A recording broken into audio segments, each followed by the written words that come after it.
అవేంటిరా విద్వాన్? ఓ super butterfly. అవు ఎన్ని వచ్చినాయి వాడికి. అరే తీర్థ ఏమనకు, నీది ఎల్కేజీ అయిపోయింది. మందు కాదు అది, అది ప్రిజర్వేటివ్ అంటారు దాన్ని. దాన్ని ప్రిజర్వేటివ్ అంటారు. సూపర్ సూపర్ తీర్థ. తమ్మునికి చెప్పాలి నువ్వే.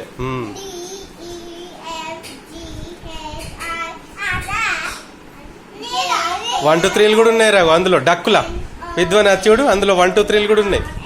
అటు చూడు, తిప్పి చూడు, అటు తిప్పు. అది లేదా?